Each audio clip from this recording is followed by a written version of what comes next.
Hello. Such a dramatic way to start. Normally, we laugh at United any chance we can get. However, it's our time to laugh at We Liverpool. should do now, I should do now is not complain, blame, or do these kind of things. We are not a team, which I see a lot in football, that go to the floor pretending if it's a head injury, so they kill the counter attack. That's not who we are. We never go to the floor. We always are a fair team. So if a player of us is then on the floor, you would hope that everybody knows that, oh, it's Liverpool. They don't do these kind of things. Reason why the structure in defending a set piece against Palace and now was not as perfect as we usually are, because normally you play with 4, 5, 6 defensive-minded players. But at that moment of time, we are on the pitch with 7 or 8 offensive-minded players. Sounds like another excuse, my boy. Well, what's going on, Sly? You can't blame your players anymore. So now, it I just love it. I just love it. Liverpool and their fan bases are learning just how difficult it is to be the reigning Premier League champions. And the weight that they're feeling right now, it's about the 450 million pounds they spent over the summer.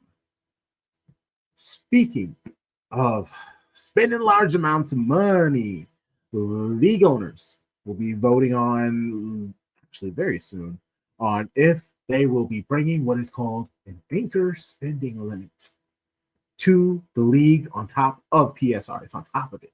And it's kind of wild.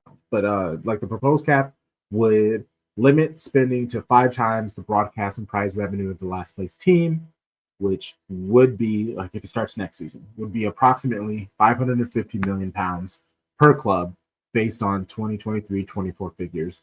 That would include player salaries, agents, fees, and amortized transfer fees. So that just means like Chelsea would kind of be fucked because that's like their whole thing is, hey, let's put all of our deals, 10-year deals, so we can take advantage of those amortized transfer fees. Naturally, the price would vary each season. Pep was asked about that, so I'll play what Pep says, and then we can kind of talk about it. Get your ideas on how you feel about it, because I'll just get mine out of the way. It's not really a problem. Like, not many clubs every year spend 550 million, so it's not that big of a deal. But just the idea of adding a cap onto PSR, it's kind of just acknowledging that PSR isn't enough, or you haven't done the right thing. You feel the need that you need to add on. But here's Pep when he was asked his thoughts on the salary cap. I have a vague opinion about that. I didn't speak with my CEO, Ferran, so yeah, have to wait. And I think when the clubs will decide, at the end will be fine. And every decision and every rule that happened where your colleague asked to me about the jack play or don't play, about the loan players and so on. So always there are a positive and negative. So we will see. I think Premier League always will be a strong league.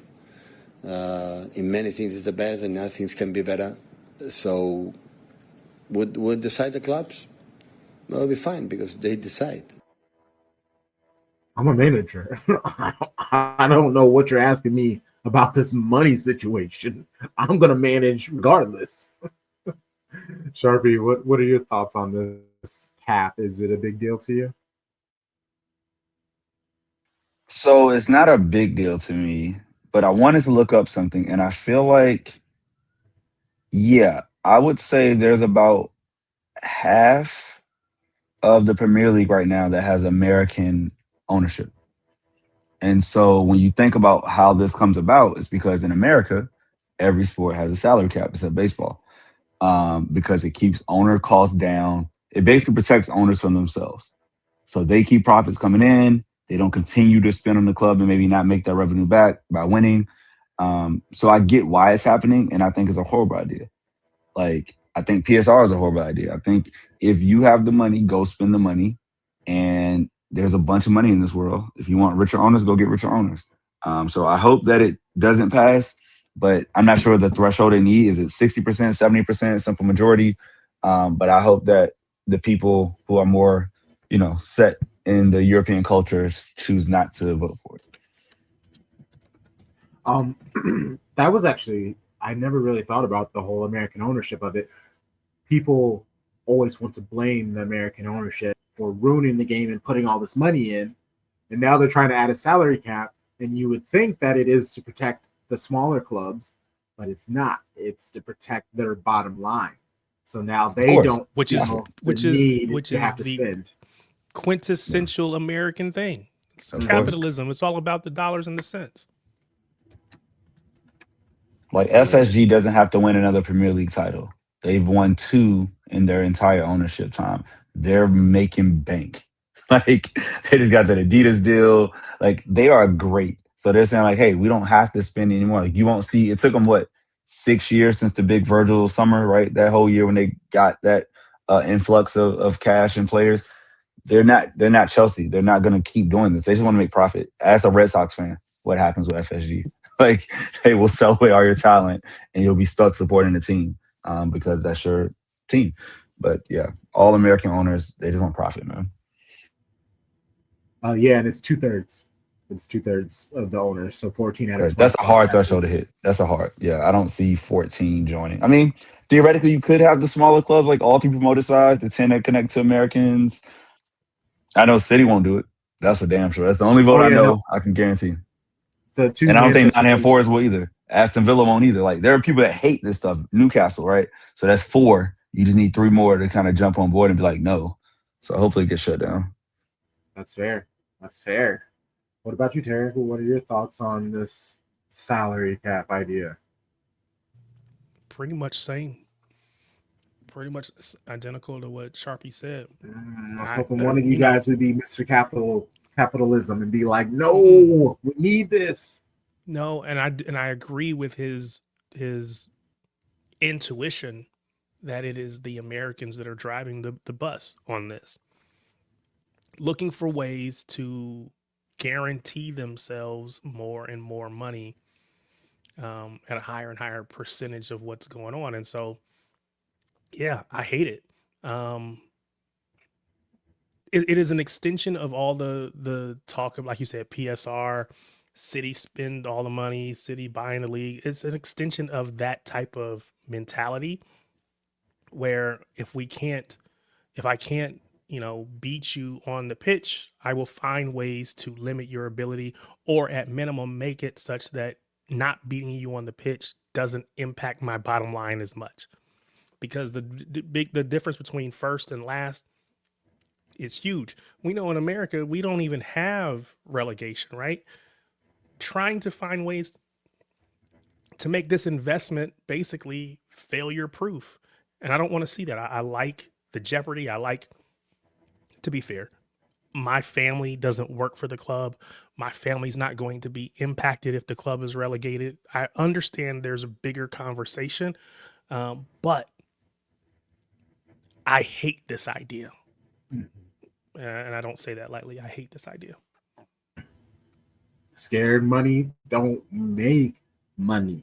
It's and if you take it on the flip side, it is the same conversation that is holding back MLS here in the States, and why our league is never going to reach the heights that it could, because we're focused on the dollars and the cents as opposed to putting the best product on the pitch. So, okay, then you get what you get, and which is why everyone is watching Premier League or some other league as opposed to watching MLS. Yeah, and I meant to look at, because almost every single year I feel like MLS, they're now 10th. They're the 10th best league in the world. Brazil's ahead of them. Portugal's ahead of them. Belgium's ahead of them. Like, they're just above the Eredivisie and Liga Professional. And Liga Professional has like 40 teams in the league. I just had Santi Boz on. That episode comes out on Patreon in a couple weeks, where he was just talking about how Liga Professional has gone kind of crazy with some of the rules, and they change relegation and promotion. Like they decided to just not relegate a couple of teams last season just for the sake of it. It's kind of when you embrace that chaos, anything is possible. Sharpie? Crunk, when you're looking at those rankings, what's the gap between like 10th and 8th? Is it like a points tally or just like they just list Yeah, it? it's a points tally. It's actually very close. MLS has 79.3 and Liga Portugal has 80.1. Okay. So it's in that ballpark, right? So like I think for MLS, think about what it was, shoot, I was like 10 years ago, 2015 to now. The fact that you like can be reputable and be ahead of a historic country like Argentina or a historic country like the Netherlands with the Eredivisie, like and close to Belgium, right? That's a huge like step in progress. If you think about, let's just say soccer started in America at the '94 World Cup, right? If you think about in 31 years, what's happened, yeah, this is the swing is there now. Like Tarik says, to take it to the next level, just let people spend, and then you'll really have all the American investors. We got so many. We got the most millionaires in the world, or one of the highest numbers. People being like all the athletes that want to invest in clubs. You'll have the money flowing in if you just let it come.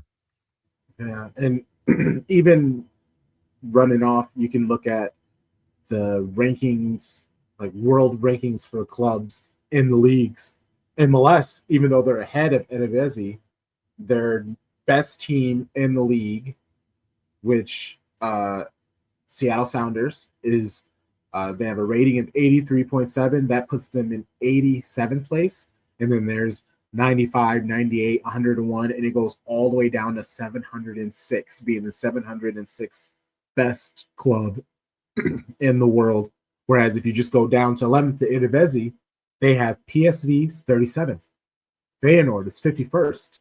Utrecht is 103rd. So even their third best club is like the second or third best club in the MLS. And they also have a couple clubs that go down to the 800. But the gap to the top all the way to the bottom, it's a lot closer. Like the first 10, 12 teams are still in the like 300, 400, where in the MLS, it quickly drops out. And it's just like their bad teams are bad. And it's just unfortunate, but not surprising. And because they care more about profit under the guise of parity instead of like the talent and what the fans get. So, Premier League, please stay away from it. But we're just three Americans who love Manchester City. You know the vibes. Shady gang, shady gang, shady gang.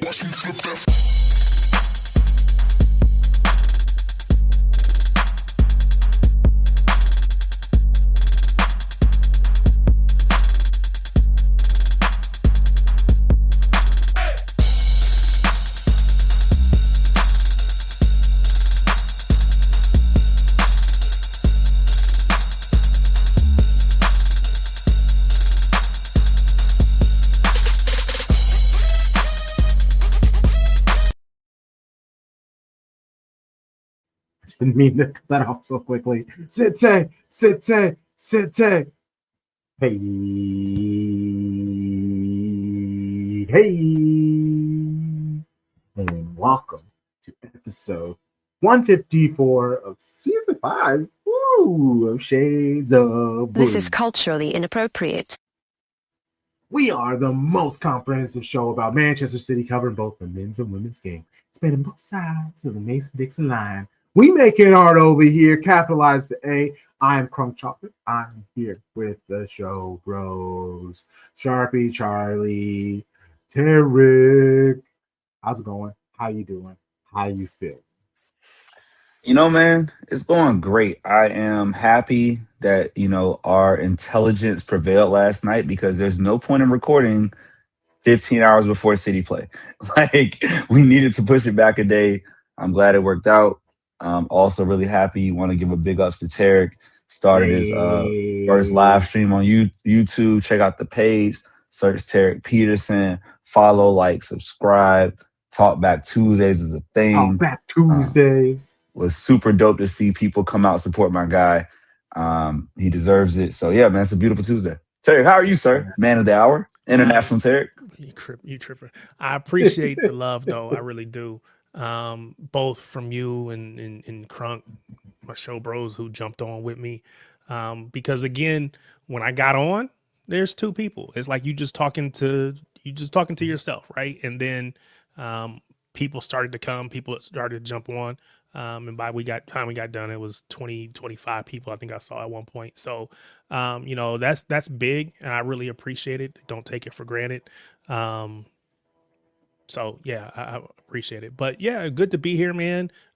Always good to be here on the back of a win, because if we had come in here on a loss, it would have been a different vibe. But all is well, man.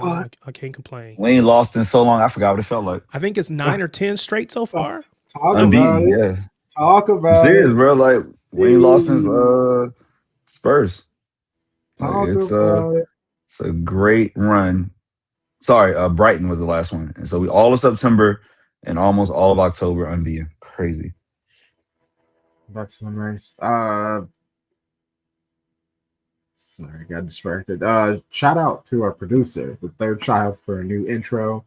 If you're watching on YouTube, like the video, subscribe, hit that thumbs up, leave a comment, all of those fun things. Say you're listening to an audio only Apple Podcast, Spotify, Good Pal, any of those podcast streaming services. Make sure you subscribe. Make sure you leave a rate 5 stars, whatever, 10 out of 10. 3 golden blooms. I don't know. I feel like rating systems are kind of getting a little out there. So just whatever the rating system is, give us the top marks. We appreciate that. Leave a review. It's a free way to help us build, us grow. But we do have a Patreon for $6 a month. You get there's 2 tiers. There's a $3 tier. That is how you can get our episode out immediately. This episode ad-free, because we have some ads coming, a big announcement. Actually, we have a couple of big announcements actually coming in the next few weeks. So that's fun. That's nice. That's exciting. But yeah, subscribe. $3 a month for early episode of our weekly episode. Ad-free. $6 a month. You get so much content. Episode that's out already on Patreon, Jack Gone of the Daily Mail. I'm sure you see his quotes and stuff all over City Extra and all those other city news distributing accounts. We had Steph Houghton, a Man City women's football legend. Steph Houghton, MBE. Let me put some respect on her name. We had her on a couple months ago, Tom Baum and I. So we're taking that from the Patreon vault and we're putting it out on our YouTube and audio, because it's International Break for Women. We figured let's put out some women content. Also, you can see the quality that we have on our Patreon and recently subscribe to that. And Tom Harrison, you might recognize him on 9320. I have an episode with him that's coming out this week on Patreon. And then Jane, we welcome Jane back on. She is the secretary for Man City Women's Official Supporter Group. So that's 2 episodes out. And any of our Patreon episodes, we put the first 10, 11 minutes out on our YouTube, on our podcast feed for you to listen and be like, this is actually a really wonderful conversation. I will give you $6 a month. And I'm looking into doing a yearly price. So we'll give you a little discount. Just pay an amount at once, and you have 12 months straight of so much content. I have so many episodes for you guys that is even outside of City. I have Bundesliga that just came out. I have the Argentinian League, Liga Profesional. So much more, and plenty match previews, all of that stuff. Today, we got plenty to talk about. We got Baby Blue Baddies. We'll talk about that, get that over with. This is a good thing about it, recording with some time after the game, because if we would have recorded Sunday, I probably would have still been hot. Even yesterday, I was still a little hot about this game. Now I'm feeling a little better. There are definitely some things that have annoyed me, but I will be able to kind of give my thoughts and keep it moving. And then we have Everton to review. We have Villarreal to review. And then we're going to look ahead to Aston Villa. And in between that, there's shock, awe, and applause. We'll see how all of that will go. So let's get into the nonsense. Everton. Or actually, I forgot. I want to start with Baby Blue Baddies. Let's start with Baby Blue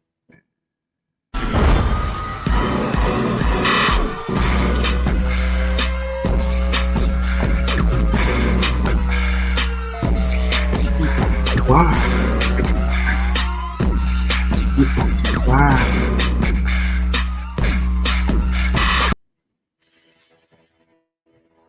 Right, their match, Newcastle United, they traveled to Newcastle United, played, and it was a decent size. It was a community stadium. There's a track around it. There were like extra goalposts on the side. It's kind of trippy. It was a cold, sad day out there. Shout out to the players for handling this. But I have said the way that players like Jade Rose, Blinkilde Brown, Amandine are performing this season, that the more seasoned players better bring their best, or else they're going to be watching from the bench, baby. For that reason, Jeggy does not like it when the media uses the phrase rotating players when it comes to, like, whenever you play cup games like this, you tend to rotate players. Yeah, I think we talk about rotation sometimes, but it's more like giving players opportunity, because it's not it's very tight in the squad. There is a lot of great football players, and we're competing every day. So I think it's just small details which one that we are picking to each game. So it's definitely an opportunity to see more players, and it's not just because rotation, it's because they deserve it, because they are working hard every day. So we might do some players that hasn't been playing that much lately. It's all about perspective. He is a cup half full kind of guy. You say rotate, that means it's in your brain, it's a lesser player stepping in for a better player. And I have nothing but ballers all over my squad, so recognize them. I'm kind of So question, what do you do in a car? What do the wheels do? They rotate. What you just turn. You turn the wheel. You just rotate the wheel. Not saying like I'm not shifting gears. It's not like I'm shifting up or down. I'm just turning it around. That's it. It's a turnstile, like the little door you walk through. That's it. No side is better than the other. He just said a lot of words to just say that I have a deep squad. It's a lot. I mean, it's okay, man. Rotation works. This is one of those things like this word actually does the job, because it's not demeaning anybody. I'm literally just shifting squads. You want to say interchange? Say that. Whatever. It's just a lot of words. You got it, Crunk. You got it, Jiggy. A little word I salad. think if you use the word bench, that has a negative connotation. But when you say I just rotated the squad, to me, that just says, hey, I'm trying to get players more, opportunities, or I'm trying to rest some people who maybe need a little bit of a rest. Just like you talked about the car analogy, you rotate your tires because you want to make sure that they have even wear, even tread wear on them, so that you can continue to run at your best. So to me, I agree with you. It's just a lot of words for no reason. Just say, we rotated the squad. It is what it is. People. Thanks for that reminder, Tarik. I need to rotate my tires. I appreciate you reminding me. I probably need to do mine as well. I need to take my car in for an oil change and all that good Yes. stuff. Good looks. Especially before winter. Yes. Yeah, Yes. Do that. Yeah, I got like 800 miles. I got to knock this out before it gets icy. Yep. I love the way this direction went. Newcastle United are a squad who have had a lot of success working their way up the leagues. So far this season in the WSL2, it's been a struggle. But that does not mean it is going to be a cakewalk. And Jackie team knows that that. maybe haven't gotten the results with them, but also they have also showed that there is quality, and especially there is a lot of experience in the group is big. There is a player that has played in WSL earlier, so they are fully capable of as individuals. Maybe they haven't got everything connected in the team yet. I think that they're running a lot, creating opportunities to when they get a chance, they will definitely try to punish us behind the back line. So that is something that we need to be aware of, working extremely hard as a unit. If we are not switched on all the time, I'm definitely sure that they will do things to expose us for different threats. And once again, he kind of called it.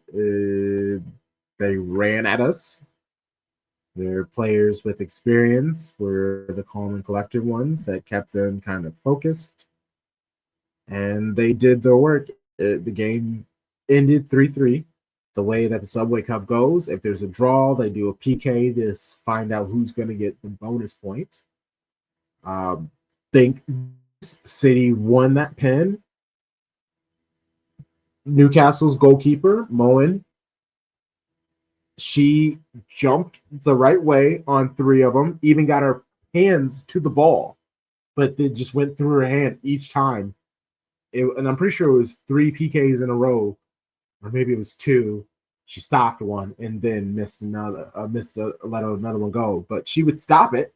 A great reaction. She's reading the players, gets her hand to it, and it just goes in. And the third one that she let in, she's just on her knees, covered. Like my heart, I couldn't even feel great about it. And the way that City won was Jimmy, Manchester City legend, comes up. One of the worst penalty kicks I've ever seen. Like, it was just, she putted it right to Keaton. Keaton just kind of like jumped over and saved it, and she needed it because she did not look great in these PKs, and overall she didn't play her best game. We know that Keating mentally, when she is struggling, she struggles, and that very much got to her. And whether it was all her fault or not, nothing is ever all her fault. So whether it was, she was part of the problem, that is like to be decided by, really the team. I'm sure she'll be very hard on herself because it's never fun letting 3 goals past you. So I get that. Quickly, starting 11 was Keating, Wahhabi, Rose, Pryor, Lazelle, Lohman, Coombs, Hasegawa, Bene, Fujino, and Shaw. It was just really a sad match. Joel, from like a couple of these goals from Newcastle were just like bangers of a goal. It really wasn't your keeper could do, but it just seems that Keating tends to let a lot of goals past her where she's just kind of like rooted. She's just watching, and a lot of them are bangers. Like, again, I will give that. It's just never fun constantly watching a keeper who's supposed to, like, their job is to keep the ball out or at least make it look like it, and she's just watching all the time. And that was a big conversation on Twitter, a huge conversation. I always wonder about that though, because I'm like, you just want to see them dive for the sake of diving? Is that what people want? Like, even if they know like they can't get it, like if it's top bins, it's just like, oh, make the effort to make it for effort's sake. But you never know until you try, though. You never know. No. Because they literally stop thousands of shots. Like, oh, this shot, like, oh, I can't touch that. Like that first one, Joel strike, right? She's not getting to that. Yeah, that you need to be larger. Larger, okay, you got it. Like it, and I missed the other 2 live because I had left, sadly. But it's like I don't get mad at the keeper. If anything, I'm mad at the defense because defense allows that shot to get off. You allow the time and space for people to get off a beautiful Lost shot. the ball. When in In reality, these you cases, lose the ball, you give it up, short spaces. You should be the ones who are controlling the ball, especially, let's be real, 3-1 lead.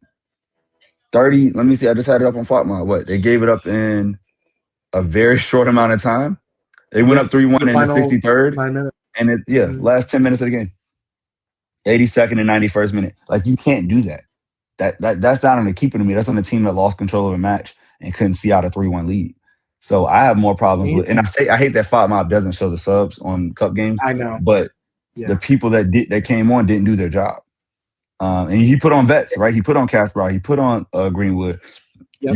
Yep. It's like, yo, like, do your job. And I'm not just gonna put it all on the keeper because there are 10 other players on the pitch who should have stopped at least one of those goals from being shot. And that is the most frustrating thing about it is I'm watching it and I'm actually asking for like during the watch along, I'm like, please actually put on subs, like, or put on other young players. Do not put on the likes of the players that he put on. He put on Kasparai. He brought on Blinky. He brought on Miedema. I'm pulling it up right now. So the first sub was in the 65th minute where he brought on all at the same time. And it was right after Gracie Pryor's / Moen's own goal. Alex Greenwood came on for Jade Rose. Loman came off. Blinky came on. And then Fujino came off and Miedema came on. It was obvious. It took a moment from Newcastle to kind of see it. But you take off Jade Rose. So now you have Greenwood, Gracie Pryor as your center back pairing. And then you take off Miedema, or you take off Fujino and you put on Miedema. So then that tracking back ability, that speed, that intensity is gone. Loman was great. Blinky, when she came on, she was the one sub who really stood out and did her thing. Miedema, respectfully, because again, she's a legend. She didn't want to be out there. Like, there are a couple moments in that game where she was like, jog, and the person would get the ball and she's just standing there. It's right before international break. She has not, like, she knows she has the propensity of injuring herself and being out for a long time. This is on Jeggy. Put in these young players who are hungry, who will run their little hearts out. Oh, you're playing Newcastle. At this moment, it's not about putting quality on and finishing out and showing how much better you are. It's all about energy. It's all about grit. They could have just ran at each other, kicking the ball around. It was windy. It was wet. Like, that is the great equalizer. And that's what we saw. Like, losing the speed and strength of Jade Rose was significant. Losing the energy of Fujina was significant. Blinky's great, but Loman she's a big woman, especially compared to all these other footballers. She was able to control it.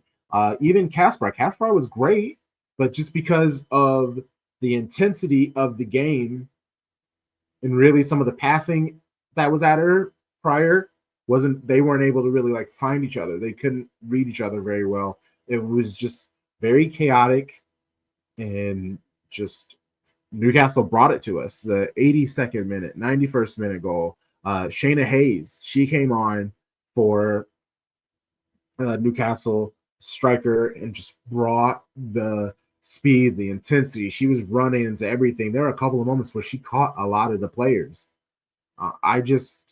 It was very frustrating because even the PKs, it felt like the City were inevitably going to lose, because a lot of those, Keating would jump right, and it was like just a little, the ball goes flying past, and it just felt like, eventually we're going to miss one. We didn't. Again, shout out to Demi Stokes, legend. It's also very unfortunate that you do something like that, because in the 12, our WSL podcast, check it out. The group chat in there, our Arsenal people in there were just like, that Demi Stokes PK looked a little suspicious. And I will admit, it did. And even in the watch along, I was like, okay, Demi, do us a favor. And then she just put it right to Keaton. And I was like, oh, I didn't mean like that. Ooh, that was, like if I didn't know, like Sharpie was talking about how there really wasn't betting for that game. Like if I if I was into that stuff, I'd be like, hey, you might want to look into that. But also, it's just a group game. Like there's no real significance. City still need to win their final match in the group stage to move on. The game is what it is. It's international break. It's just frustrating to see after a 3-1 lead to capitulate the way that they did. But yeah, they beats like that sometimes. And they didn't lose. And then they also got the extra point. See, again, I can be positive now. I can be happy now. So it wasn't a 6-point weekend. It was technically a 5-point weekend. Is that how it a counts? 5-point weekend, yes. 5-pointer. Okay, only way we can get a 5-point weekend. So we had a first. I see a special moment. a first time. Let's find that cup half full. Hey, you gotta see that silver lining, my guy. Got to on my juggy today. On my juggy, you know. Shout out to you. First 5-pointer right there, baby. Set of 5 goals again. Points. Oh my gosh. So yeah, it's like a group stage. Obviously, we're trying to accumulate points. Got it.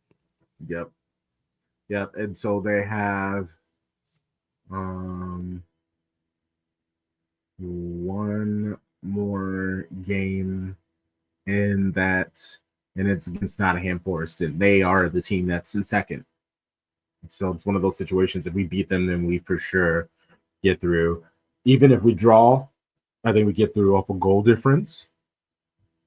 And yeah, so it should be relatively easy. And shout out to West Ham. So the teams in the top of each group, it's Tottenham, Leicester City, West, who are doing awful this season. And then Liverpool, they're also top of the group. And then Manchester City.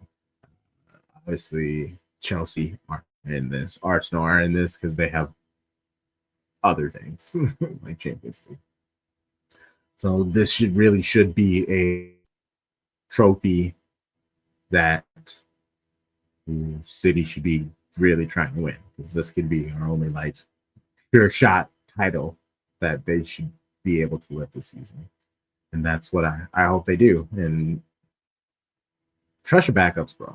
Like this is one of the matches where you give them a chance. Give them a chance. All right. We keep it moving to City Men and their match against Everton. Nico O'Reilly.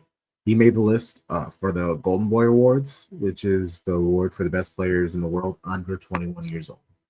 A few of his fellow nominees are Paul Cabarsi from Barca, Desiree Doué and Warren Zaire-Emery of PSG, Ethan Nwaneri of Arsenal, Mamadou Sarr of Strasbourg, and Kenan Elise of Juventus.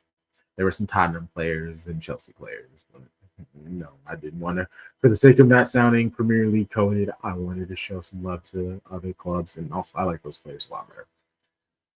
Pep was asked about Nico and his thoughts on the recognition. On the days we played, they played really in high level, but it's always the young players who have to be attention and be careful about the compliments and recognition and awards, because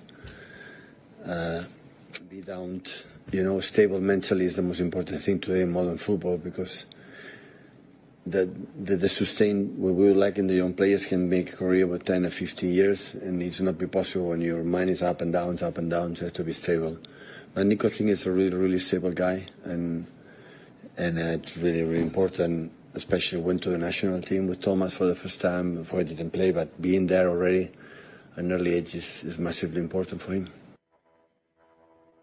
It was very unfortunate that he was not able to play. That was something we talked about with the buddy Jack Gone. That episode is out on Patreon. Check that out. Last thing, for a couple things before we get to the match. young players have been able to step up, like Nico, like Adoku. There has to be a reason, and Pep was asked about that. Like, what is he seeing on from the players?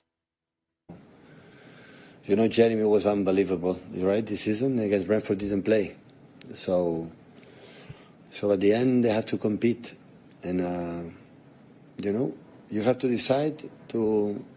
At the end of the play is between them and their excuses, and they have to choose. They have to choose, okay, me to be better or the excuses I put in all the time. And it's simple.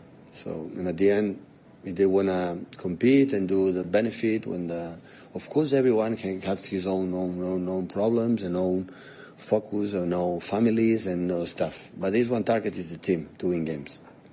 You know, because all the guys like can do it, it's fine. I score 3 goals every game, and you don't worry that you will play every single game. Don't worry. I score 3 games, or be the best defender, or best, you will play. So when you have excuses, you cannot improve. And that's why. So one of the reasons why we have success with excuses in this club, or with me in that, I never appear. We have a momentum, you can complain about this and that, it's fine. And it's good that they have to compete each other, and whenever we are in the stands and see Jeremy's and see Nico's and see all of them playing good, they are not stupid. They know, wow, this is a standard, this is a level, I have to play good. Otherwise, I will not play. The reason why I played that entire thing is because I feel like he was hinting at a player who couldn't get on. He kind of had a lot of excuses. And now he's doing great in Everton. That's my Sharpie impersonation. Thank you. That was good. Bravo. Last thing before we get into the match. This was actually a funny bit. Pep was asked about previous staff member Carlos Blanchard, who did an interview with somebody. And he said, people always talk about Pep. Always talk about Pep. He said that at some point, Pep will need to take a break to refresh. And Pep replied with, yeah, I'll think about it in 2035. The follow-up question was more about Blanchard and his thoughts. So many thoughts. He believes every football project should last only 5 or 6 years. Pep agreed, saying things come naturally. They change. When you know, but like my staff has changed on so many ways. The front office has changed. Like, just because I'm still here, it doesn't necessarily mean that everything is the same. And then the third question, back to back. And this third question was, Pep, why do you still think you're here? Like, is it only because you're winning? Well, it's the third question. You go in that direction, and I have the feeling that you want to sack me. So you don't want to see me here. So the reason why I'm fine. Still, of course, we changed a lot in the last years before, but especially last time, and still, you know, with the energy that they bring me my staff and the new players to try to, I don't want. I had the feeling Barcelona, had the feeling Munich, and now here I never would be had the feeling when I had the feeling I'm the problem. I will make a step aside, so I wouldn't be a problem. But still, I had the feeling that I wanna. The energy to fill the team with the players to, make simply better season than last season. And this is my target. As I never am sitting here in the beginning, these stages, October, November, December, going to win this, I wanted to win that. So honestly, I don't know. I don't know what's going to happen tomorrow against Everton. So, but the truth is that before international break, we are far away from the top of the league, and now we are closer. Facts. We're doing better now than we were earlier in the season. And instead of you guys recognizing that, you're like, why are you still here, bro? It's annoying. I'm over it. But also, I feel like that's just going to be questions he's going to get. It's like, what a wild question to ask somebody. I don't know. And and obviously the guy brought up him, so you're going to ask. But to like use this dude to ask your questions and try to get that off, it's annoying. It's like, I see what you're doing.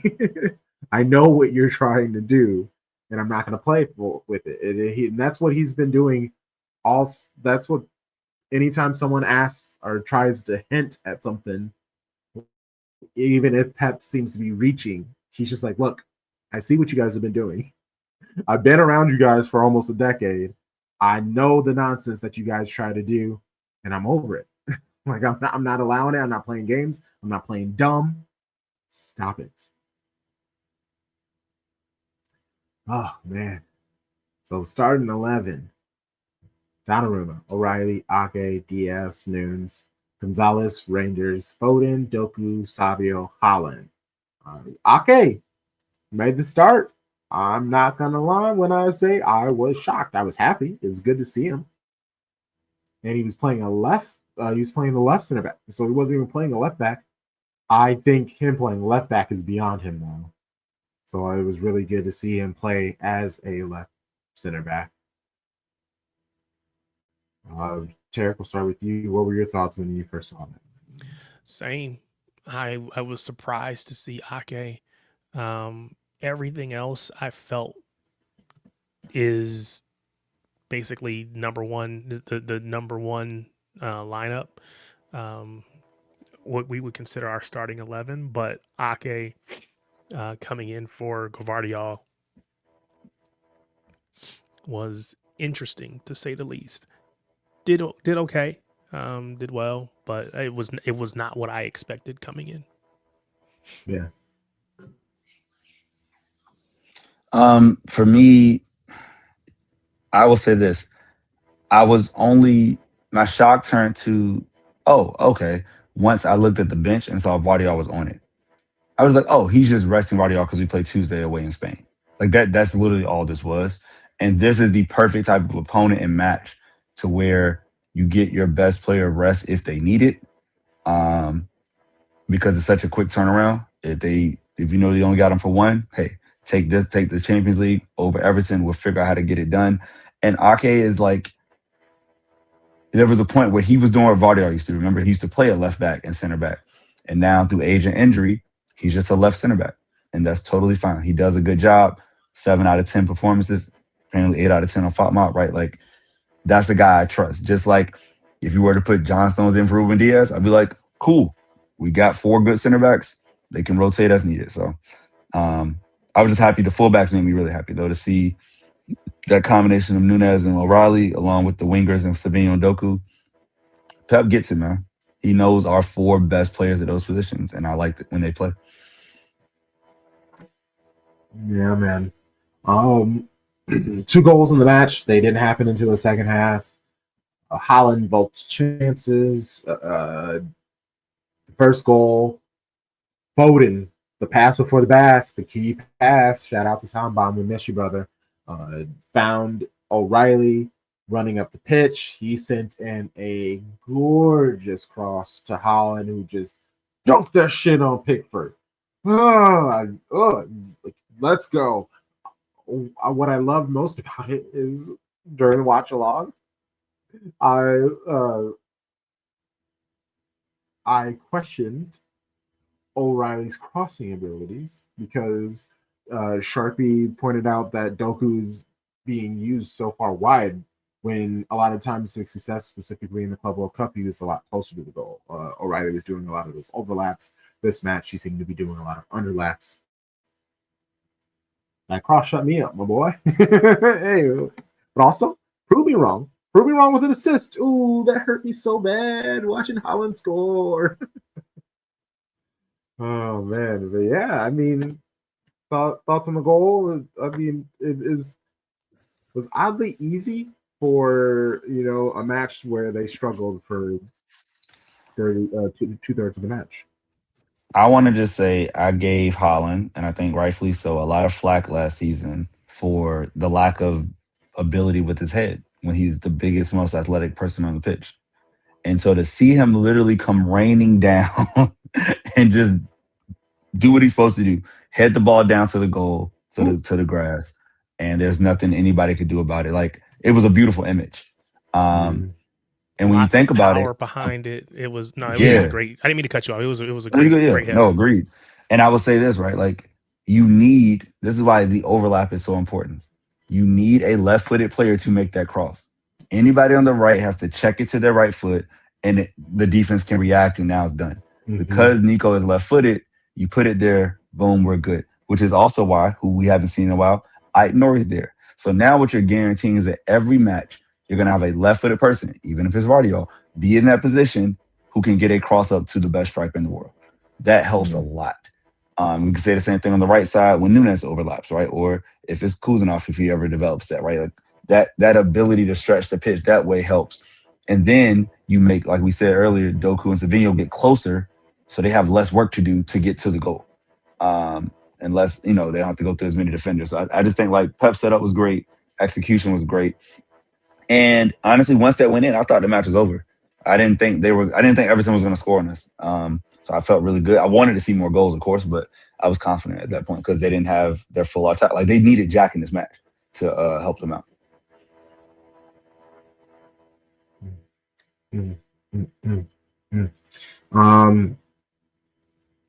Any thoughts on this other goal? Well, go for it. I'll say you didn't think Njai, or if I'm saying his name correctly. Yeah. You didn't think he was like threatening enough to potentially get a goal? You said you weren't really scared about them getting a goal. No, not at that point, right? I think like in the first half, of course, like the Beto chance was crazy. Okay, fair. Like they had their chances and they would have taken them early. 2 great chances. Oh my god, great chances. And it happens, right? Then I'm never going to knock a black man too much stock. Let the man go. He just had a bad day at the office. But no, I'm glad he did. So yeah, I think like early they would have got a goal, and I would have been like, okay, 1-1, what are we doing? Or we're down 0-1, cool. But when we're up like that, and they don't have the game changers to come on and really mix it up, and they're just tired. I think that's the thing. Like I can't quantify a lot, but you don't run nearly as much against City as you do against most other clubs.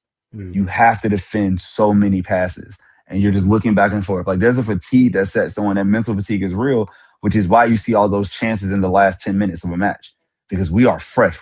Pep, remember, he had 5 subs. He used them all. The legs are there. The defense legs are done, and now you got all this opening. So I just think like it's that kind of like boa constrictor thing where you just kind of squeeze on them, until at the end there's nothing left. Beto has an 8.3 shot conversion rate. Compare that to Erling Haaland, who has a 32.4 conversion rate. Jesus Christ! Wow, that's 4 times as much. Oh my god! That means so if we're talking percentages, right? That's he's only completing God. 8% of his shots. That's horrible. And does it tell you the average? Because I know Haaland's super superb. Yes. How close? What's the average? Let's say some peers. Mateta is at 17.9. Gyökeres is 16.7. Okay. Surprisingly, Danny Welbeck is 44.4%. Because Danny Welbeck's a fucking baller, bro. Love Danny Welbeck. Millennial. I won't go that far. He is a baller. He does what he does, man. I won't say that I love him. He does what he does. He's been at Brighton for 5 years now, and he's been doing the work. Ageless wonder. Hey, we in the same boat, same generation, my guy. I would say this about Beto's rate compared to those others. Think about the quality of size those teams play in, those strikers play. And so think about the shots they're getting, right? Like even Mateta at Palace, he gets great chances. You look at obviously Haaland, you look at you mentioned Gyökeres, right? Like they're in size that are creating more. So part of that, I don't think it's Beto's talent. I think it's like you have so few shots or fewer shots compared to the others. And therefore, like the difficulty is definitely going to be higher because I know I can stop you, in my opinion. Okay. So going along that, Ollie Watkins at Aston Villa's 8.3. Rodrigo Muniz at Fulham is 12.5. But Igor Thiago, balling, he's a 27.8 conversion rate, and he has really turned it on over the last couple of weeks. Like Brentford, this isn't shock all and applause, but they're starting to look like the team that annoyed us for many years again. So that rubber match later this season will be very interesting to see where they are and where they sit in the league. The second goal, Haaland again. This time It was Savio doing his thing. And again, Foden, the pass before the pass. He was on the right. He cut in another box, bangs it over to Savio. Savio does cuts in, lays it up for Haaland. He does a low shot and short arms McGee. Like he reached for it. He just couldn't get it. It just went right under him. It was quite embarrassing, really. I love it. City 2-0, that is the match. Ndiaye, however we say his name, respect to him, he balled out. There were a couple of moments where he was surrounded by 3 City players and dribbled out of them. If he didn't have to work so hard to get the ball up the pitch, I'm sure he would have been able to create more. But it was one of those situations. He'd receive the ball a little bit behind the half line, or he'd get the ball from City when they're right outside the box. And then he's just having to dribble through all these players. And there's only so far you can sprint before eventually another City player comes to shut all that stuff down. If they were further up the pitch, he had other creative options. Like if a Jack Grealish was there, I'm not going to say they would have won, but they would have made this game a little more difficult. It would have been a fun match to watch. I think in addition to what he did offensively, his willingness to track back, put in tackles on Doku, I think that was as much or more important to Everton. Obviously, they didn't end up getting the goal, but he probably, not he by himself, but just the work rate, the effort, probably kept another goal or two off the board for us. So kudos to him, man. 17 goal defensive contributions. He had 11 recoveries, 2 interceptions, 4 tackles. He won 6 of his 15 ground duels. That was really good. And he committed a couple fouls. Like he got in there. He got dirty. He did what he needed to do. That's the come get me performance. Everybody watch this. You know, I got skills. Facts. I'm trying to move to London. A lot of clubs in London. I'm ready to be your bench player. Come on, come get me. Right? I mean, even one of the top Italian teams. Maybe PSG. You bring me over there, pay me really well. He's 25. Hasn't hit his heights yet. He's for sure, like, if Everton don't make a European competition, I expect he will be the first one gone, which will give them money to pay Jack Grealish's fee. Thank you.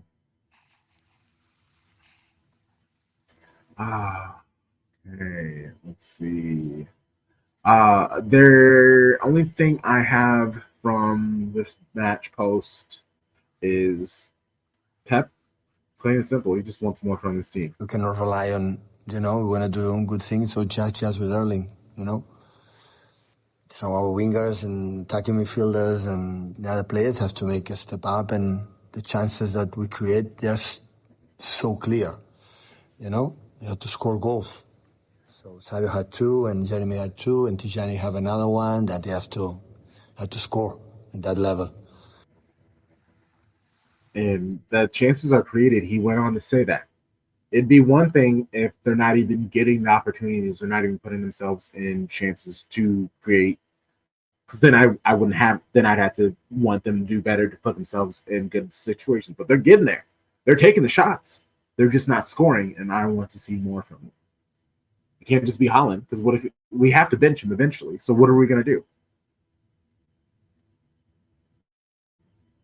I get it. I'm with them. No one here to disagree or be like, hey, protect. The team, they're doing their best. What can you expect from them? Or there's nothing from you guys? You just here for it? Yeah, I don't know. I mean, I'm sure they are doing their best, right? No one doesn't try. But I think it's fair to say you gotta handle your business. You gotta take care of your business when you get those opportunities, because there's somebody else who wants that opportunity. So to expect them to,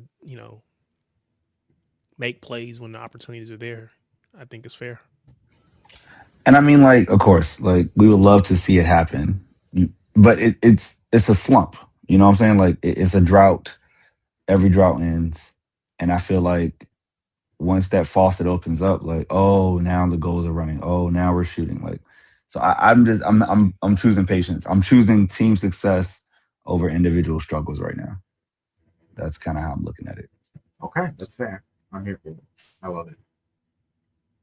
Okay, well then we'll keep it moving to Villarreal Champions League. Shout out to the homie Alex. He sent me, him and his lady Joe were having some cheeky pints before the match. They were there, and he was like, "It's pretty dead over here because it's like a working town. There's not really much tourism. It is what it is." So shout out to them. You know, the stadium still did decent. 84% capacity for Champions League match. You know, obviously you wish they'd fit all, but hey, 20,000 people was great, and the fans were great. Like every moment, it was 2-0. City won pretty easily. Like Villarreal played very well at the end of the game, but every single chance, every moment that was a close, the crowd, they were there, they were ooh clapping and everything, and that's what you want. Like even if your team loses, you want the fan base to back the players, and that was really dope from the Villarreal fans. Lineup, Donna. I think I have a couple of quotes. Yeah. Pep mentioned after the Everton win how Foden has grown as a player and that he's learned to control the pace of a match, but he needs him to like be a little closer to Haaland, try to score more, even though he was the one who set up both of the goals against Everton. How about you try to score instead of being the supplier? Which is just another challenge to have for the player. And another player who can help with the scoring is Ryan Cherky, who has returned from his injury. Pep was asked if there is a world where Foden, Haaland, and Cherky can all exist on the pitch at the same time and be successful. His original, the way that he started off is, yeah, of course they can all be together. But then he said this about Cherky. Ryan is one of the huge talents I ever seen in my career. Technically and individually, is top. The question is how he settled in what we want to do and how he read every action, what the game on the action needs. And this is still, you know, we start really good in the World Cup and settle good, but after being few weeks off and step by step, but of course the talent that he has in the I had the feeling that most of the times, not all the time, most of the times, and every time the ball comes to him, the situation is better. Yeah, but not all the time has to play like make the exception of things. Has to play just football. Yeah, and I mean, you kind of saw that in his first match in the Club World Cup. He did like 3 straight amazing passes. Like they're all like no looks and back heels and stuff like that. I was like, bro, chill. Like I love that you can do this. But sometimes just make the easy pass. That is what his Pep is saying. He's like, it's undeniable that you can do the absolute amazing things, but you have also other amazing players. You don't need to do the brilliant every single time. Sometimes just make a pass and take your time. You make the pass, step up, and now you're closer. So the brilliant thing you can do can be successful instead of you just doing some random cool thing just for the sake of doing a cool thing. Yeah, I'm here for it. Okay, hold on. I'm not gonna be unk on this. I think having a flair player is fun. I think he's a 22-year-old. If I just looked at Google correctly, yeah, he just turned 22 in August. So what you're seeing is what you saw when Doku came over, right? You have to learn. You take all that ability, You meld it with the best structure and the best mind in football, and now you come out and now you're like performing at the highest level you've ever played. Because let's not forget, he's been injured. It's not like he's played every week since August, right? He had a month off. He's coming back into form. We've all seen the pictures. Like, he's clearly in better shape now. So his process is just beginning. So I think that question, it just gets content because that's what this game is about. But in reality, there's no reason to put them on the pitch together. Unless you are struggling to get back 3 goals, you should never have Phil Foden and Cherky on the pitch. They play the same position. You don't need both of them on the pitch to be successful. You don't think you can play Cherky on the right, where he played? I think you could, but nothing that I see, and when we talk about knowing the game, he doesn't have the work rate and what I've seen so far of a Bob or a Savinho to press. So that's what I'm saying. You could chase the game with them, of course. Like, you put them out there, you need shooters, you need goals, go get it. But if we're in a 0-0 situation, until he proves to Pep that he can be a defensive, player, because that's what is necessary to evolve his game the same way Doku was, right? Doku didn't play a lot, not because he couldn't go forward, he wouldn't get back. And I think that's where the time is going to have to give. Like, Cherky got the 10. I love it right away. Thank you, City. I don't expect him to perform until the spring. I think he's going to have that run that Mateus Nunes had at the end of the season where it's like, oh, it's all clicking now. I'm going to be here for the run-in. I think the fall and winter, he's going to be learning. And then, as it gets warmer in the spring, I think that's when he'll like, okay, now I'm ready to take on everything. I'm going to make an analogy that I made to myself when I was doing those test streams this week, just trying to test everything out. I likened Cherky, because you talked about the flair. I likened him to, and I'm first of all, I'm Black, I'm American, and I'm old. So for me, if you remember the And1 mixtape tour and the way that they played basketball, it's not the way that you see in the NBA. There's a different level of flair and fun and excitement, and just the what was the word I want to use, but just that flair for just those exceptional things that nobody can do. Cherky is a And1 baller. That's how he plays football, the way that they play basketball. And it takes a special player to be able to make the transition from that to more of the structure that Pep Guardiola wants. You got to be Rafer Alston. He's one of the few that actually made it to the league.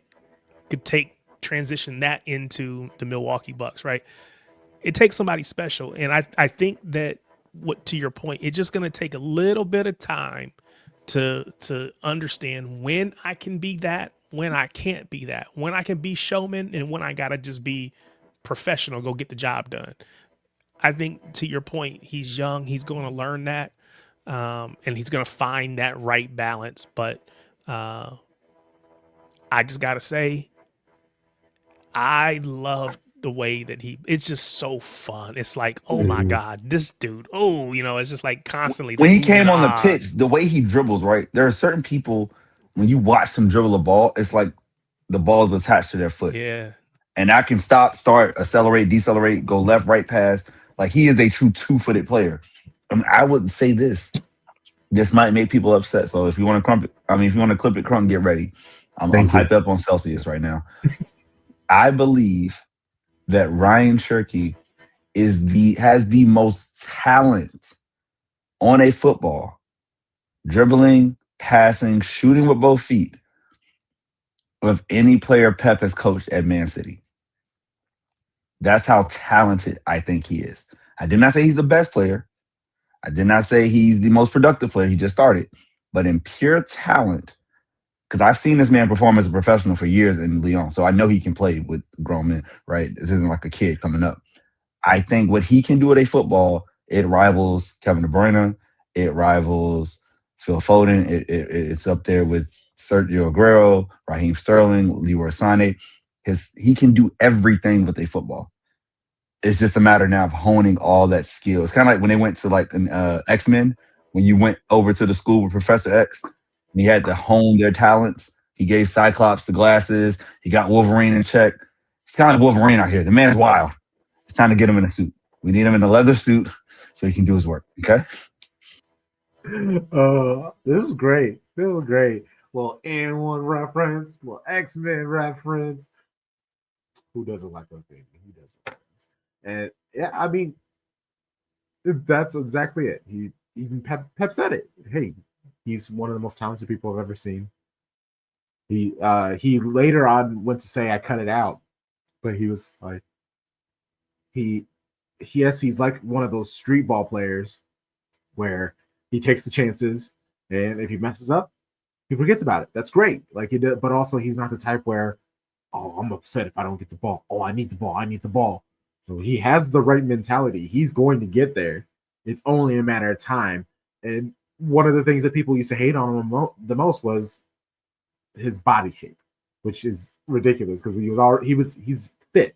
He's a footballer, but he has seemed to have got himself in even better shape. He's taken this all seriously. It is what it is. With this match, okay,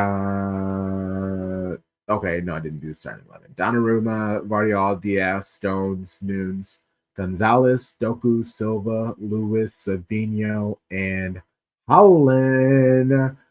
Rico Lewis. It was good to see him in the midfield. It was, but it was a shock. It was a shock to me because when I saw the lineup, I'm like, wait, we got Nunes on there, we got Rico Lewis on there, and we got John Stones on there. So who's right back? Who's going into midfield? And while I want to see Lewis play in that, midfield role, because I think that's probably where his skill set most aligns. On the flip side, it's like I got to be honest, and just it is what it is. I felt like maybe this was Pep taking this team too lightly, because then you also got Bernardo Silva in there, and it's like we cannot take any match for granted. We had Gvardiol playing at left back, and that's probably because Nico Riley got a little knock in the last match. At least I hope it's just a knock. So there was explanations or whatever, but looking at it now, it feels stronger than I felt it was pre-match. And I felt like we were going to waste an opportunity because we saw last season in this Champions League, you have to win the matches you're supposed to win, because you have to, as close as possible, be to that top 8 because you don't want to play those extra matches. So this was an opportunity for us to pick up points. I felt like maybe Pep was going to throw it away. Obviously, there's a reason why I'm not a manager and he is, because of course he got it right. But in the moment, I was disappointed when I saw it, and that's just me holding my hand up and saying I was wrong. See, that's the transparency we love here at Shades of Blue. I will say this. My joy, it overtook my shock because I'm like, oh, Rico doesn't have to go all the way up the pitch now to get the ball. He is there. We have Nico to solidify the midfield. We have a back four that we can trust. And Lord knows I trust that back four. It's big, is fast on the wings, it's strong. Like, that's what I saw when I saw it. I was like, oh my God, John Stones is healthy, right? Like, he's good, he's ready. Vardiol's back. He just needed a rest over the weekend. Nunes is the number 1 right back. Great. And Diaz is there. But yeah, that combo of Silva and Lewis, all I think about is like those little like pests that just kind of nip, those little chihuahuas, right? They just nip at your feet, at your ankles. And that's what they are. Like, they are pressing monsters.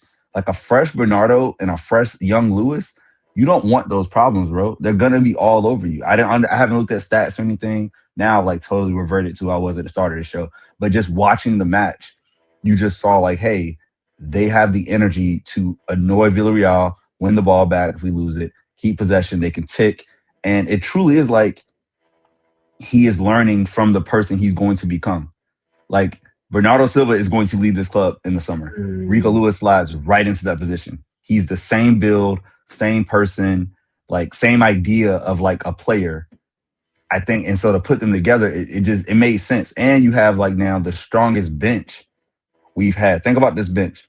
From defense, you have Ake, O'Reilly, and technically Nuri was on the bench. I didn't even know that. Nuri in the defense. You had Cherky, Foden, Bob, Reinders, and Marmoush, we're damn near fully healthy except for Rodri and Kuzanov. Like, it's a crazy squad. This is the depth that we win trophies in a season with. So I was like, okay, like, we can rotate against Villarreal. Even though they're third in Spain, it's a distant third. They're nowhere near Real Madrid or Barca. They just happen to have the third most points. And I don't think Pep was playing it to be aggressive. He was playing to say, hey, I want to get a 2-0. He didn't want to try to score 5. He wants to, like, we want to keep our clean sheet. Shouts to Tarik. Like, the defense is rocking now. So when I saw this lineup, I was like, yo, like, this makes sense to me because in the second half, we know people are going to come on the pitch. Mm-hmm. Villarreal, they play defensive, a more astute style where, yeah, they're very okay with getting a draw. They're very okay with winning 1-0, those types of games. So that's what that lineup said to me. It's like, oh, yeah, Rico Lewis, John Stones. John Stones steps into space when the team is like hunkering down. They're playing in a low block. John Stones can kind of step up, draw in a defender, lay the ball off, do that job. Villarreal, we've seen him do his balling situation. He can score, he can assist. Rico Lewis, we know he thrives in those small spaces, those half spaces, being able to receive the ball and lay it off very quickly. That's his thing. Bernardo, possession, that's his thing. And then that's what you have the Spice Brothers on the wings for. That's what you have Doku and Savio. If there are chances to transition, we have the players to do said transition. I was a little worried. Well, I originally was worried about the team that we had and lacking the athleticism that if we were truly hit on a counter, we wouldn't be able to keep up with it. But Villarreal, they play to counter, but speed in La Liga isn't the speed in the Premier League. So where they could really break down teams in La Liga, score these like sudden goals, it is very tough against City. And we saw later in the match that they have some players that if they're given space, they can hit the ball with power or accuracy, head a ball. Like, shout out to the posts. They were the MVP in that second half. It was very annoying how he made the subs. And I mean, this was a situation where this felt a lot like last year, where we make the subs and players come in and they want to set their name. They want to reestablish, which I get it. Marmoush, Cherki, they've been away for a long time. They need to be like, hey, people, remember me? There were moments where they were just running, which just gives the ball back to Villarreal, gives them a chance. They might not be as in shape, so they're not able to track back and play as defensively as maybe they will later in the season. And it just gave Villarreal more chances. We lost some of our taller players. And actually, the team got taller, so ignore me. But there were a couple of headers that were really scary. And again, if it wasn't for the post, or they were like nearly awry. And that is also where just Donnarumma being a giant human comes in. Because in their brain, they're like, I have to hit the ball perfectly to get it past this 6'7" motherfucker. Like, how old is he? He looks like he's 40, and Mans is 26. It was a great match. Tarik, you were talking about how this is the type of games that City need to win. And last week I asked you guys, I was like, hey, this was about the time last year where we went into the slump. Like, do you worry about that at all? And it turns out I could be a messy media member too, because he was asked about that. They were like, hey, do you think about last season? And this was about the time where you started. Always I can talk about what happened the last previous 8 seasons. So my mind is not last season. My mind is how good we are, how good we are as a team. I'm incredibly confident with the players and the team. And yeah, we can think what happened last season, but it can happen 2 seasons ago or 3 seasons ago or 4 seasons ago. And I know these players, we are capable. We are able to do. And again, it's very similar to last season when people were like, yeah, what will this season that you're struggling, will this like make a lasting mark? And it's like, why? What about what we have done? Like, what about all these times that we won? Why are we letting this 1 year make so much noise? Like sometimes, but we've had straight domination for so many years. Give me the credit, and that's basically he's consistent with it. It's like, yeah, we could talk about last season, but what about the season before that? What about the season before that? We've had tons of Champions League success.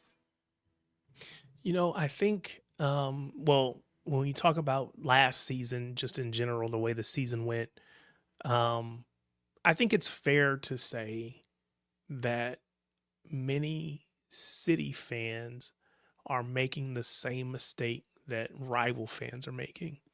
And that is that thinking that we're the same club that we were last year. We are not the same club. We wear the same shirt or, same version of the shirt, same badge, all that stuff. But this is not that. We did the work we needed to do last winter in the summer to make sure we were better prepared for this season, and quite frankly, just don't have as much injury bad luck as we did last season.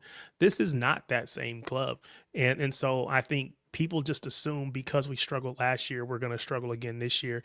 And quite honestly, some City fans kind of feel the same way because you've been, was it once bitten, twice shy, whatever that phrase is. I don't even know what that means. There's some old people stuff, even older than me. That's some old people stuff. But you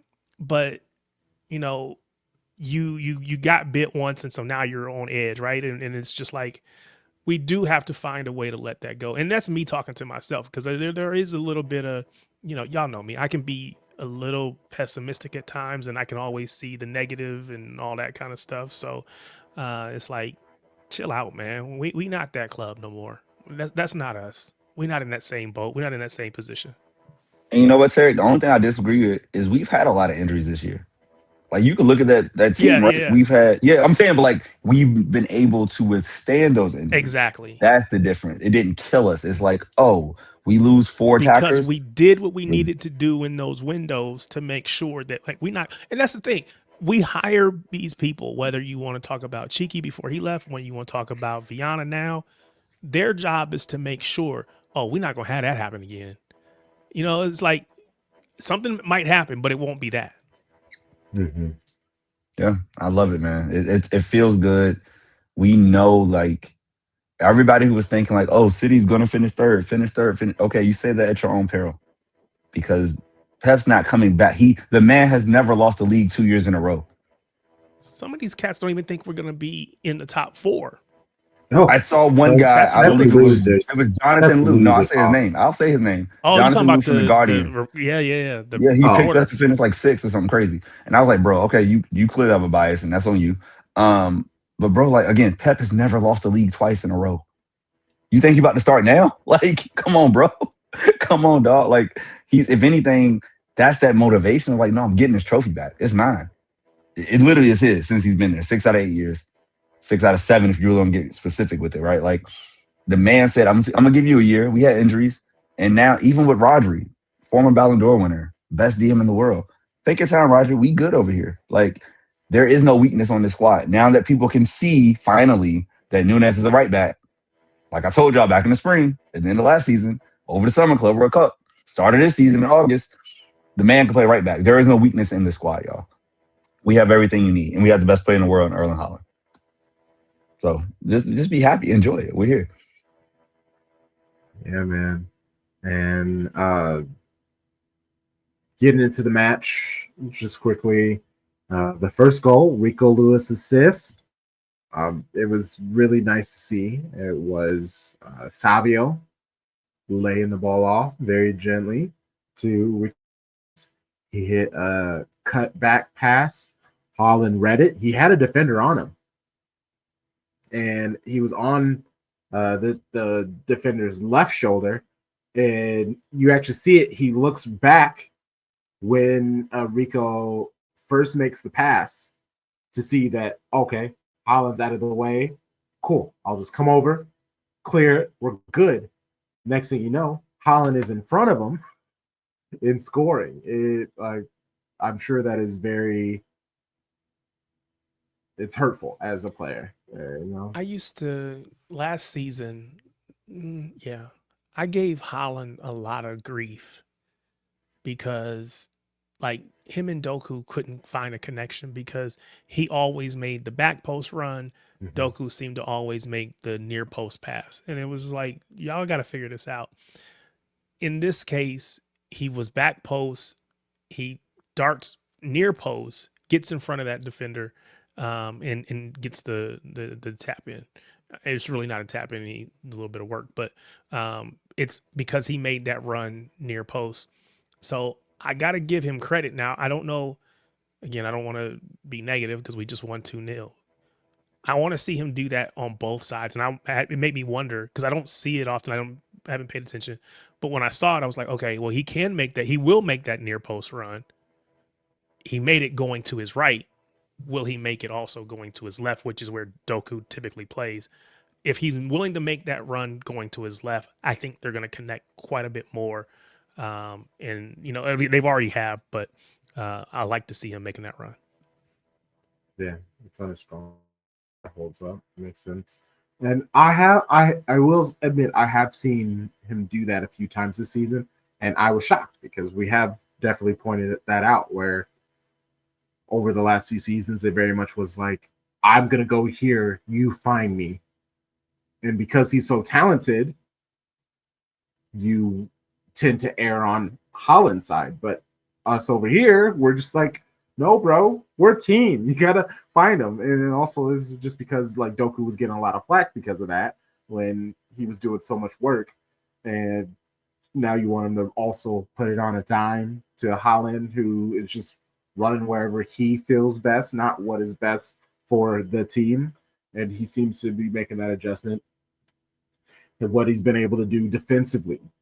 There were so many plays in this match where Villarreal will get the ball and he's sprinting all the way back and he's like pressing the winger and shutting down the passing he's been able to do, the growth this man has seemingly made over a summer when they still did the Club World Cup. Like, when has he had real time off to grow? Like, how are we seeing this? Like, how has it clicked all of a sudden? It's just been really brilliant to see. Like, it's just been like, just every year there are new ways that you fall in love with your club, and Erling is a very big contributor to that this year, even though he's been a monster all season. But being able to see him be a more complete player, it's beautiful. And everything you said, Crunk, I'll just say this. Even if he didn't have this goal streak going, which is incredible, right? He's going to challenge. He's tied Ronaldo, Cristiano Ronaldo's 12 in a row. He's pushing to try to get Vardy's 11 in a row in the PL. The streak isn't what matters to me. It's the way he's working. There were so many matches last year where he would plot and just stand in between at the 18-yard box in front of two center backs and say, somebody get it up. It's like in the lob, like posting up in the old NBA. You're not trying to move and set picks. You're not trying to get in motion. You're just saying, I'm on the block, throw me the ball. Now he's like, oh, I'm going to move. I'm going to come up. I'm going to drop. I'm going to set up the transition. We're going to give up a little bit of the ball to have more of these opportunities where I can go at everybody and I'm faster than every center back in the league. Like, his game rounding in the shape, it might be the scariest thing ever because he's still only 25. Like, if you say his year 25 season with Ronaldo's or Messi's or Harry Kane, right? Like, the best is yet to come. And I mean, like, he could easily become the player who has that a season where he gets 44 goals and 15 assists like Karim Benzema did. He can make that happen this year if he really wanted to. If people start finishing shots, he's going to get double-digit assists again. It's a pleasure to watch a player go from just sheer athletic dominance to now my skill is bringing up with the athletic dominance. And now it's like, what do you do with me? You just got to pray every game. He misses. Come on. Let's go.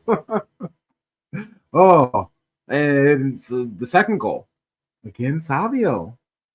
Like, this was a great game for him. Out wide, tons of space. It's like, oh, okay, fine. I'm going to chip it.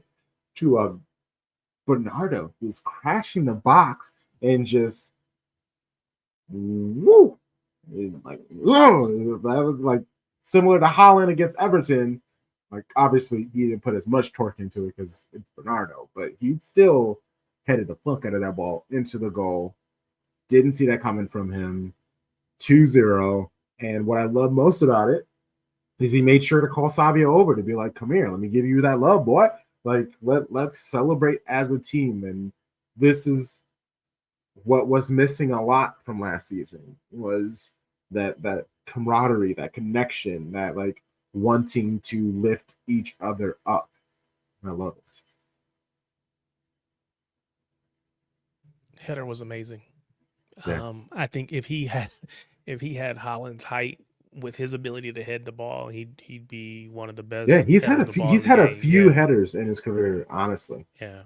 Yeah. And he's to be what, I don't know his height, but to be as small as he appears to 5'6", be. 5'7". Yeah, Yeah. to be that height and to be able to do that is crazy. But again, it's the positioning. You find yourself in good spots in the middle of the box, and then just pure technique to, head the ball with power into the back of the net. So yeah, we've always known he is an amazingly talented player who has happened to get up in age. So he's not the same player he was when he first came to City, but still uber talented, can do all the things, and on his day can actually be unplayable on his day. So, we just hope to see more of those days. And I think by being able to rest him, because at the beginning of the season, I think we were concerned that he was going to play all the matches because he's the captain, and he was playing a lot of matches in the beginning. Mm-hmm. But now we've seen Pep bring him off the bench more, or use him as more of a rotation option.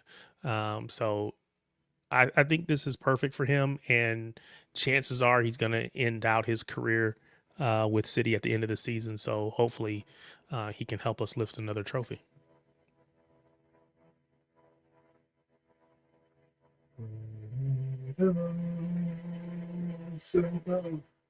Oh, I was working through at a meeting, and I had the game on, and everybody knew I had the game on. I was physically there, but in spirit, I was in this match. And that Bernardo goal, I literally just go, have it. I was like, have it, Bernardo. And I was like, oh, wait, okay, my bad, guys. The conversation, the meeting was almost over by the time that goal happened. I'm pretty sure the meeting ended like right after my outburst. And yeah, it's just being able to rep. Like, I wore this kit to work today. It was like, I'm not being serious. I shouldn't even be here right now, but I appreciate you guys, and you pay me. So like, money's nice. So I'm gonna be here. So yeah, it was great to see. Villarreal, they had some really good chances. Shout out to them in the second half.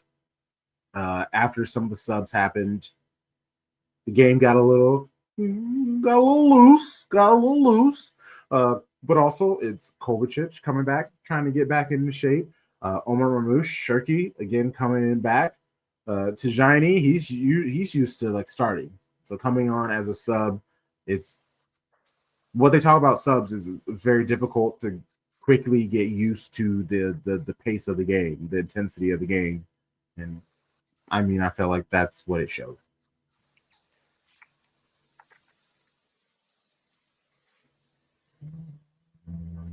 Okay. Do I have anything else? Rico Lewis, actually. After the match, Pep was asked about Rico Lewis. Hey, he's playing in midfield. That seems to be his better position than right back. And seeing him in midfield, that made me a little happy. Seeing him in right back, I will being honest, I never want to see that again. I only want to see him in midfield. We expect that that's going to happen. When you sign a contract extension, You're gonna get play. He's gonna get minutes. I know we're gonna see him, but it really is nice that he's being purposeful with putting him in, and that like Bernardo Silva to Rico Lewis transition, that's getting clipped. That was fucking beautiful. I was like, oh shit, I didn't even think about that, and that'll be very nice because he's one He's of our also own. about to change his shirt number. I'm telling you, there's a reason he didn't change it this year. He's waiting for Kobe to leave. He wants the 8. It will make perfect sense. Put him up there. Kobe's got to leave. He's taking the 8 or the 20. Like one of them will be his. I like these are the things that happen. Like if you think about it, right away when he signed the contract, O'Reilly got his new number right away. Right, Rico signed his contract first, but he chose to wait. Patience is a virtue. Turkey got his right away. He's just like, you know what? I'm gonna get my number. Don't you worry. It will be mine. I've been waiting. I've been plotting on this since Gundo. This 8 will be me. Yeah. Post-match, Pep said Nico's injury, he was subbed off. It's a foot injury. That's all he knows. What worries me is foot injuries tend to be very pesky. Foot, ankles, those injuries tend to be because, you use your foot everywhere you go, whatever you do. So, like, you just have to be very mindful of it. It's one of those things that has to heal on its own, whatever the injury is. So I'm hoping we find out about it by the match this weekend, but knowing Pep, he'll be like, I don't know. I don't know. Because Pep loves that. And then after the match, that's when we'll find out the truth about it. But yeah, shout out to Rico being able to ball out and do his thing. We'll get out of here with a preview and score predictions for this game against Aston Villa. They have gone almost a month now. They started the season. They went from August 16th to September 21st without a win. They bounced back, and they are currently on a 5-match winning streak in all competitions. We all know Unai Emery. He does love a big game. I'm a fan of Emery. But they have a European League match on Thursday. So it'll be interesting to see who he plays, knowing that he has a match just a few days later against City. In the last 4 games, head-to-head between City and Villa, they each have 2 wins. This is a chance to find out who gets the tiebreak. Thoughts? How do you see this match going? Score predictions? What you got, show bros? Having the rest advantage is clutch. Like it's the flip of when we play Arsenal and they had the rest advantage. So I'm happy that we get it, even though we still have to travel up or over to their place. And I just think we're in really good form. Give our guys 5 days rest, 4 days rest, whatever. I got us winning this. I don't think we keep the clean sheet streak going. I think we win a 2-1 game. I respect Villa's offense. They'll score a goal. Bendia's in good form. Ollie Watkins. But yeah, I got us winning 2-1. What you think, Tarik? Yeah, it's a 90-minute tram. It's light work. Yeah, I do think because I'm looking at who they've beaten. They beat Tottenham. They beat Burnley. They beat Feyenoord, Fulham, and Bologna. Not bad. Again, 5 wins is 5 wins. You'll take whatever you can get, but that's not Man City. So I'm with you. I think there's a chance they get a goal. We've was it 3 straight? 3 straight clean sheets. I think we probably give up a goal. So 2-1 feels right. Because I think it'll be tight. I don't think it'll be easy. Yeah, it's on the road. I hope we score first, because then that'll help us to settle in. So I'm gonna go with Charlie on that 2-1. I think that's probably the right call. Okay, and then I will be hopeful, and I will say 3-1. And hopeful is just one more goal. But yeah, 2-1 really does sound closer. But also Aston Villa, they're on a good run of form. Also, they were woeful at the beginning of the season. So anything is possible. I'm like, Daniel Malin, what? Ollie Watkins doesn't seem to be the man he is. Like he warms up. Like it usually takes him a little bit while in the season to kind of get to where he needs to be. Yeah, they have always punched above their weight. That's kind of like Aston Villa's thing. So yeah, this should be nice and easy. Light win. City continue their unbeaten streak. Hey, so that's our episode. Make sure you rate 5 stars, leave a review, comment on the episode if you're watching on YouTube, subscribe if this is your first time here, like the post, subscribe to our Patreon. $6 a month, even $3. All right. Wait a couple days, and I'll post about when I figure out this yearly payment thing. But if you want to save a few dollars, it's a great way to help the pod out. My show, bro, Sharpie Charlie. We'll start with you. Let people know where they can find you and the things that you do. Please come follow me at X and Blue Sky at Sharpie Charlie. I don't have a YouTube page like some other people, so just find me on social media. And we talking football. NBA's back. We talking basketball. We talking all sports. It's beautiful. October, best time of the year.